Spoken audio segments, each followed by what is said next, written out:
Hello, everyone. Welcome back to another episode of Close One with AI. My name is Subhan Wahib. I'm your host, and my guest today is a well accomplished person. She's the head of growth at Pin, which is an AI recruiting platform that's transforming how recruiting agencies find and reach top talent.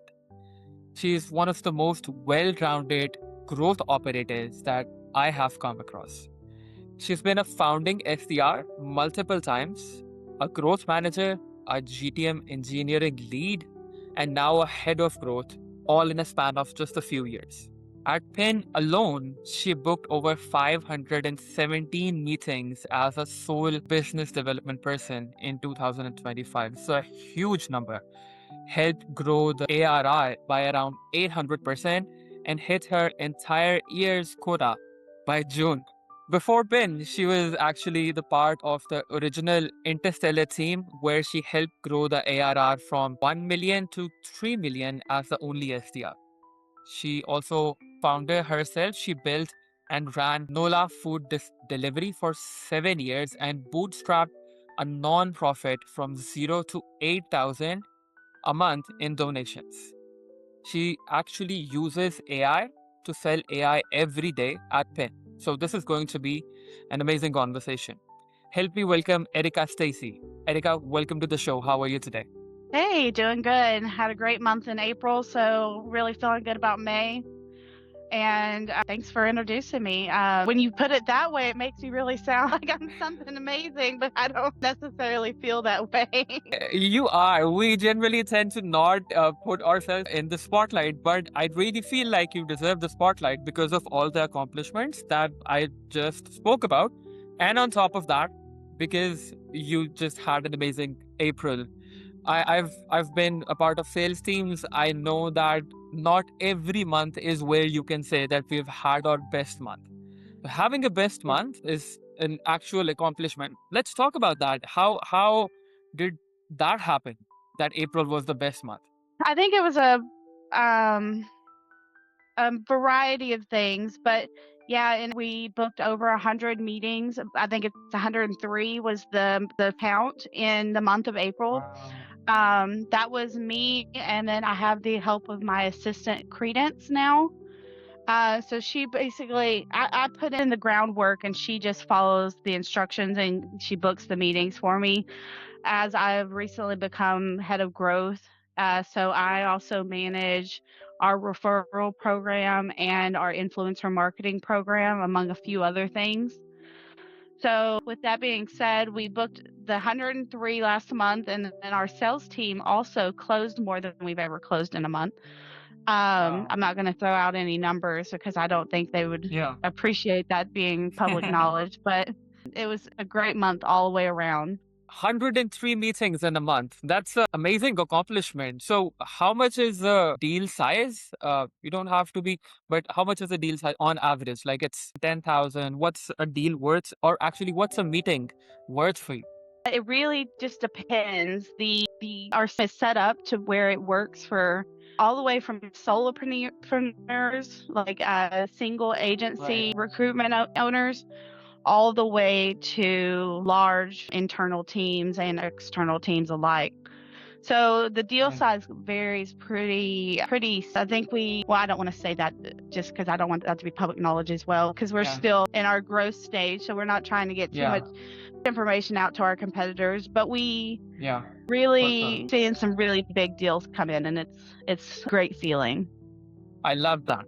The reason I was asking is because I have been on the sales development and business development side for multiple years now. Still am. When the deal size is small, then the numbers are different. When the deal size is large, the numbers are different. But this Right. 103 meetings is still a very good number to put on the board, especially considering if it was a best month. So for people who haven't heard of Pin yet, walk me through what Pin actually does and who you're building it for. Yeah, just go back to what your original question. 30% of the meetings that we booked were small deals. The rest were all on the larger side. Wow. So 70 of them were at least 2 or 3 seats or more, all Very the way nice. up to 20 seaters.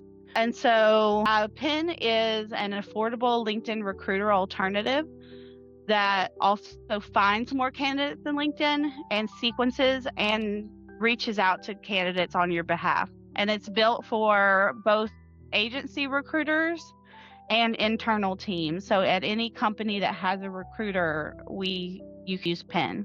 That's good information. That means that now if a company wants to hire a candidate, they don't have to hire a human recruiter. They can just choose Pin and they would find the ideal candidate for their company.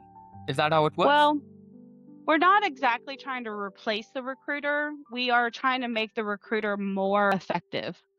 Right. So we can take a team of one recruiter and turn them into a team of 5 just based on their output Right. alone. Well, eventually it is going to take away the jobs, like as case with, because if a company was, and that's not a bad thing, that's actually the reality of the world, how it is. Like on my side, on the lead generation side, well, there was a time when I used to build teams of like 50 SDRs. Now one AI agent can do the work of 10 SDRs. So it's not Right. like I am taking away the job of those SDRs. It's not like AI is taking, it's just the evolution, how things work. Right? Right. It's a information that companies can, because hiring has been a big pain point for the Mhm. companies that I have worked with and a lot of other companies. Hiring is actually where the company's future starts, I would say. A good hire helps the company achieve their revenue, maybe even faster. A bad Right. hire would push those targets a year or two down. Like, do you agree with that? Absolutely. Absolutely. Actually, Penn specializes in making sure that the hire that you make is perfect for not only the job description, but also perfect for your company. Like the people that already work at the company and sees like who, if they would fit in nicely into the skill sets of the company as well.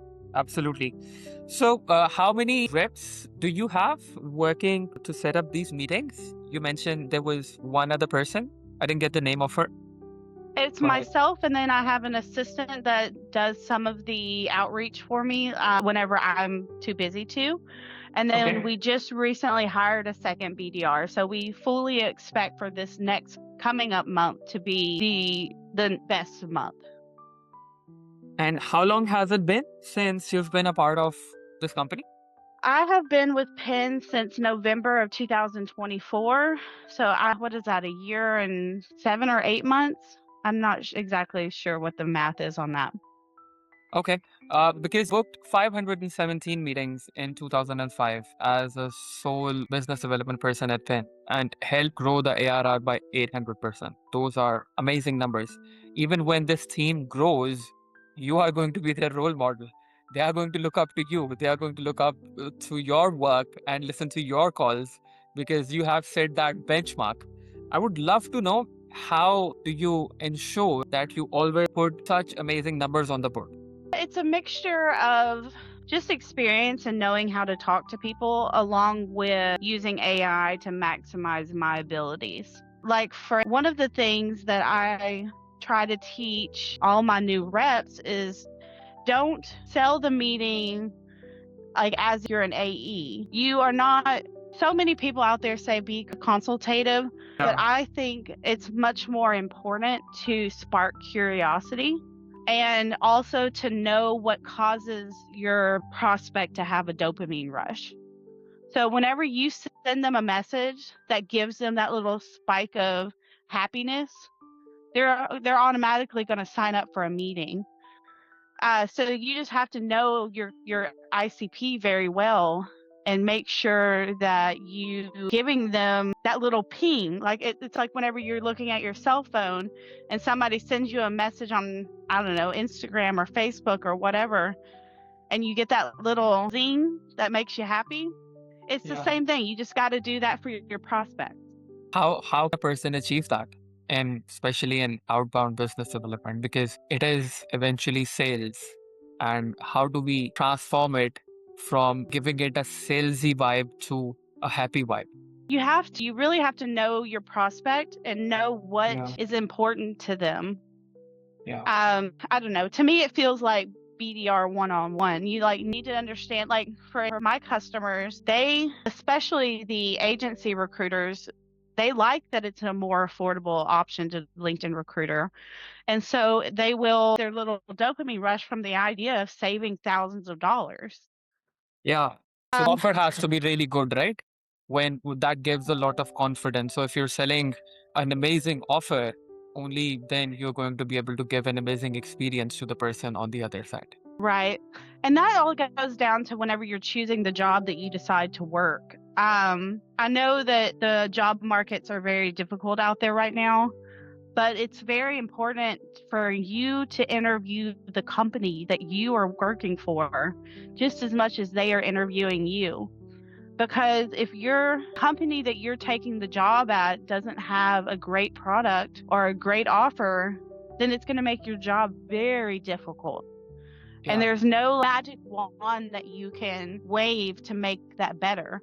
You Yeah. have to choose to work for the right company and the ones that you get behind. Because the thing is whenever you don't believe in your company, like you have a product that's subpar, or you don't have a great offering, when you're cold calling or whenever you're sending LinkedIn messages or whatever you should be doing, you don't have the confidence that you should have to put confidence into your prospect that it's a good product for them to look at.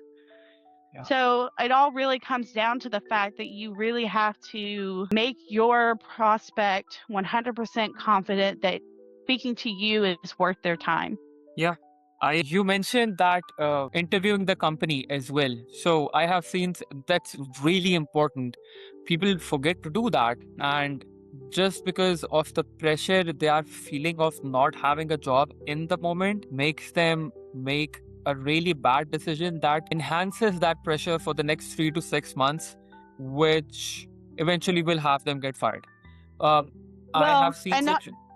Yeah. to interrupt, like not there, but to have somebody that works at a company, eventually gets fired, doesn't do well at it, that doesn't just affect you for the next 3 to 6 months.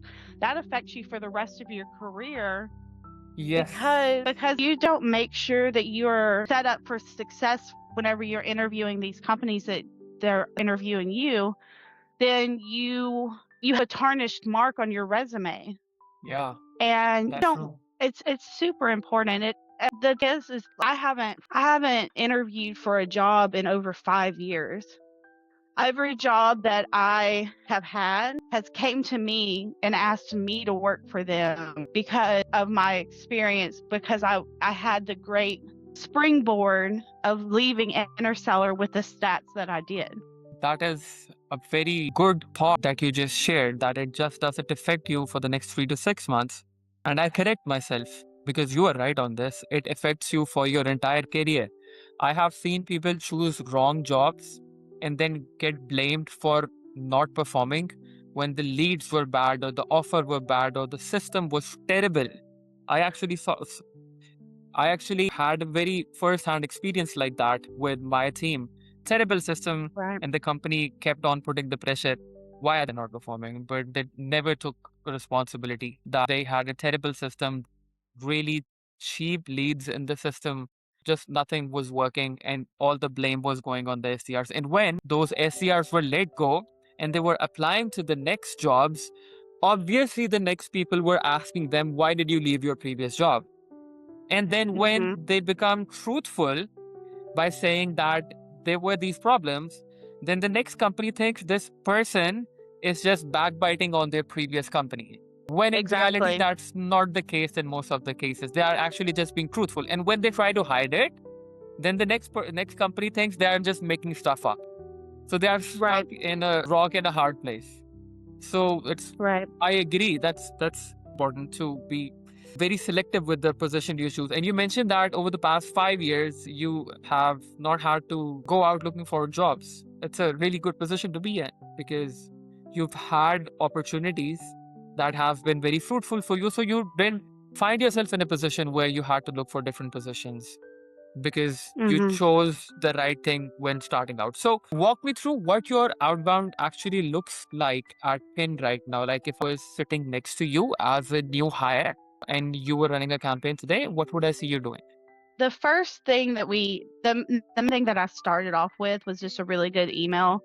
And I keep my emails very casual, or email and LinkedIn sequence, where I keep the emails pretty casual and I just explain that like we are more affordable than LinkedIn Recruiter. And I'm sure that you are sick of paying the LinkedIn tax every month Right. to be able to do your job.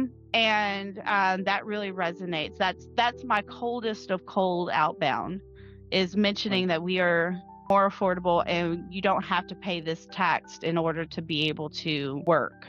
And then from there, I also have very many, like, I don't want to say like 45 or 50 campaigns where and I like talking about this, but I will give you Sure. this insider scoop, is I have a tool that I use that monitors all of my competitors' posts. And so what I will do is whenever they have a post that has a fair number of reactions on it, I'll reach out to Right. every person on that post and say, "Hey, I noticed that you are on this post. Does that mean that you are enthusiastic about staying up to date on the newest and latest recruiting tech?" And Right. they always will say yes, because of course you want to stay up to date. You don't want to fall behind. And then boom, turns into a meeting. There's a few more things in between there. And if anybody wants the name of the tool that I use, it's not the main tool that's out there that does this. I use a kind of underground tool. If anyone wants the name of that tool, they can find me on LinkedIn at Erica Stacy, and I can give them a coupon code to be able to use that tool and get a discount as well. I love that. I'm going to pin your profile in the description below as well. So if anybody wants that, you can reach out to Erica on her LinkedIn profile and we can take it Right. from there. So you mentioned that your first touch to any prospect is email or LinkedIn. I am a huge Mhm. advocate of the fact that before you call anybody, just to make sure that we're not just wasting our time calling random people who are not even in the market or are bad fits. It's important to have some Mhm. sort of signal first in the place. A signal could be that they would have reacted to a post of a competitor, or they would have replied to your email or a LinkedIn message or any sort of things like that. But I still see companies out there making the call as the first touch. For some people, it works and they choose openings like, "Hey, I've got a good news and a bad news. Which one do you want to hear first?" And the prospects say, "Oh, good news or a bad." I would have just hung up. I don't know what prospects are those who say that I want a good news or a bad news. There are a lot. I know why the stupid BS like that works, but it's just probably for the videos on social media. How do you approach this? Like, do you always follow a signal first, or do you also tend to make cold calls as your first touch? Well, I will say that having the product that I have makes it very easy, but because I have recruiting experience, so I know that they are Right. using some tool to find a candidate. I just have to uncover which tool they're using. And so from there, that is my signal. But so really it's kind of blue oceans for me, whereas I know that they're using something. So I don't need even a signal past that. Right. However, I do use other signals. Like I'm discussing with my new BDR about looking for people that are like recruitment or internal teams that are hiring and have recruiters on staff, and sending the recruiting manager an email, but then in turn also sending the recruiter a list of candidates that fit their role and say, "Hey, I found these with Penn. Right. And would you be interested in seeing how I found these?"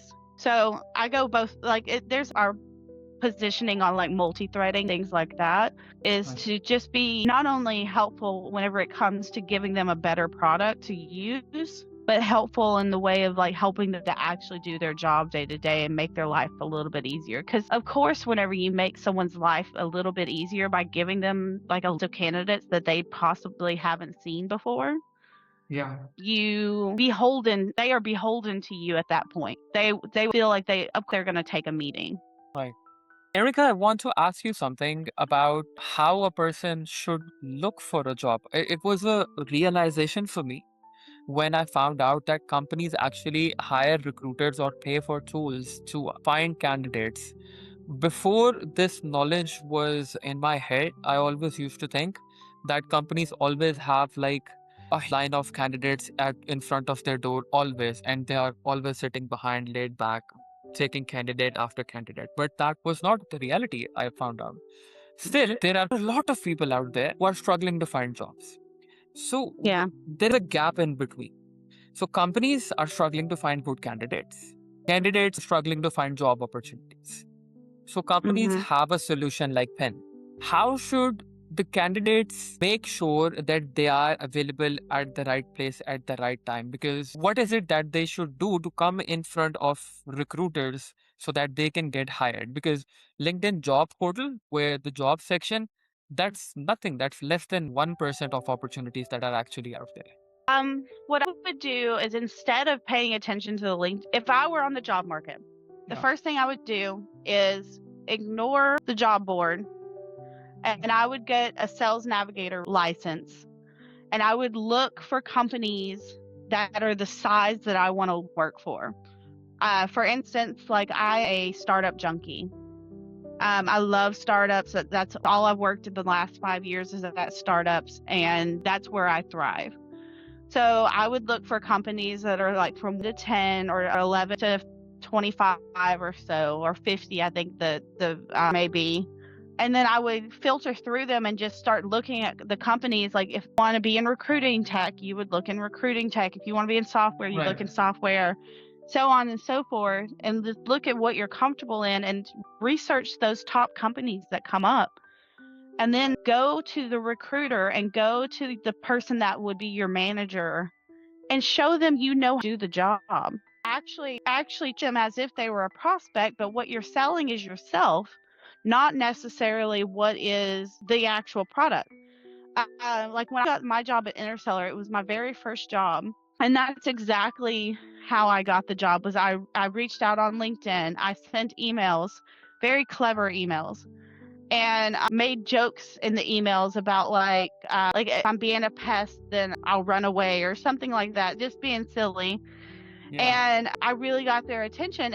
And Interseller didn't even have that they were hiring at the time up on their website, but they made a job for me because I was good at the job.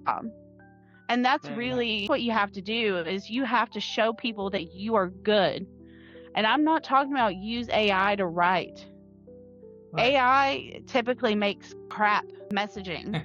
You need to write your own messaging and make sure that it's concise, and make sure that it's preferably clever. And if you can't do clever, then at least make sure that it has a value prop in it, like some why they should want to work with you. Because those top companies, if they are not looking, but you give them the right messaging, they make that job. And 99% of the people don't do this. They just go to job board and apply to the jobs. Right. That's Well, and you can also terrible. look at job boards and do the exact same thing if you want to make sure they already have a job open. But you have to keep in mind that already, like, probably people have applied for that position. You don't really Yeah. want the position that 1,000 people apply for. You want the one that's custom made for you. Yeah. So, coming towards the end of our today's episode, I do have two more questions. So, you created meta ads for Pin that ended up driving 25 plus meetings a week. And that was, I hmm believe, in 2025. And Yes. then you've got emails going on, LinkedIn, and paid ads. Where are your most qualified meetings coming from at Penn right now? And where do you decide where to double down? We actually moved ads to an ad agency at Penn because it was a very intense thing to run well. I was able to work on the copy and like help the copy. However, and like that's what I did at the time before, was I really helped like make the pointed copy that's going to catch the prospect's attention. But the ad agency does a better job of like reporting, doing things like that. And that's covered by a different coworker of mine at Penn at this point. She manages that now. But at the point whenever we were first getting started with ads, I helped manage that. And we were about neck and neck. Like ads and Outbound were doing about similar. At this point, we do get more from ads, but we spend a lot more on ads. So Yeah. I don't know. That may not even be true. They might have got it optimized to the point that that's the case anymore. But they spend money on ads, whereas they spend money paying us. But we notice that there's a big difference in like an out meeting that's booked versus an ads meeting that's booked on the no-show rate. So if they come in through ads, not all of them show up. Whereas if they come through meetings, I think in the last 4 or 5 months, we've had like 13 no-showed. So those are the ones we follow up with and get them back on the calendar. So the no-show rate's much lower on Outbound versus ads. I would agree with that. I have seen the same. Paid ads are important but should I that for a B2B company, it should be like no more than 20% part of their lead acquisition, 25% part of their lead acquisition. The remaining should be from outbound. The reason is paid ads are first of all very expensive as compared to outbound. Second reason is the no-show. I know there are strategies to reduce the no-show, but still, when the lead is booked on the calendar by doing a proper outbound effort, the person would already have most of the objections handled and they have the commitment there. Whereas for the paid ads, the commitment is not there because they just saw an ad and made a commitment not to somebody else, probably to themselves just a little bit, which they can break and there are no consequences to that. Even in their mind, they're like, I just saw an ad, just let it go. I don't even care about that. So their interest spikes like this and then goes like this within a few minutes. That's why there's a big no-show rate. My last question to you, Erica. Thank you so much for sharing a lot of insights, which are going to be very valuable to a lot of people listening to this. You are using AI to sell AI every single day. I know you mentioned one tool that people have to reach out, but other than that, are there any other AI tools that have earned a permanent place in your tech stack? Something that you really rely on daily basis, and or something that you really hate and you feel like it shouldn't even be available for people to use? Well, one of the things that I use on a pretty regular basis is Clay. And I can tell you the name of the tool that was unnamed before. But still out in case you want it's a discount code because it's a pretty significant discount code. But so Clay and Jungler are two that I use regularly. What I would say to people when it comes to using AI, especially for your copy, is to not just let AI write your copy. Instead, what I've done in the past is I've taken emails that are successful for me and fed them into a GPT and made my own Erica GPT where it memorized how I write. Sorry if you can hear my dogs barking. But then from there, I took the Erica GPT and then told it to write emails in my tone and my level of formality. And that made all the difference. Fantastic. Thank you so much, Erica. This was very helpful for everyone listening to this. If you want to connect with Erica, I'm going to leave her LinkedIn profile below. Just connect with her and reach out if you want to get that tool with the discount code.